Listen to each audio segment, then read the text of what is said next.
Au Congo-Brazzaville, les femmes en grande majorité font recours à la pratique frauduleuse de l'avortement et cela dans la clandestinité. La loi interdisant la pratique dans le pays. Cette pratique gynécologique est exécutée par certains médecins. Ils estiment qu'il faut aider les femmes qui ont bien des raisons pour évacuer leur grossesse. Le docteur Jean-Claude Ntsemi parle de cette pratique.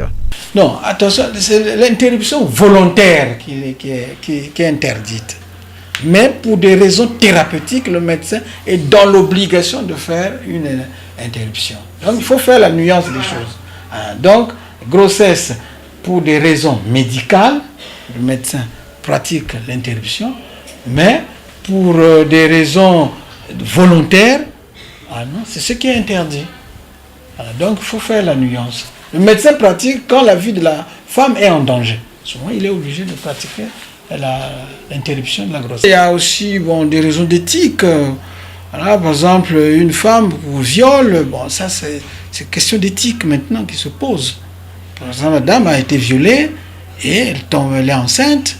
Doit-elle garder cette grossesse ou pas?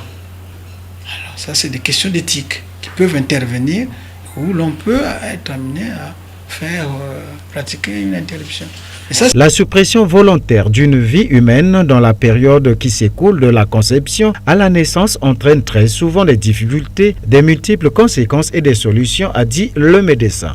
Il peut y avoir les complications, je vous les ai citées, les complications immédiates, il peut y avoir une perforation. Donc la dame se retrouve dans un tableau de péritonite parce qu'on a perforé l'utérus qui s'est installé. Au lieu de faire l'interruption comme telle, mais il y a eu des cas comme ça qu'on nous a raconté. La curette, au lieu de ramener les débris placentaires, c'est maintenant, soit c'est le côlon qui se retrouve dans les parties génitales de la dame. Et normalement, c'est le procureur de la République. C'est le procureur de la République qui doit autoriser qu'on fasse une interruption.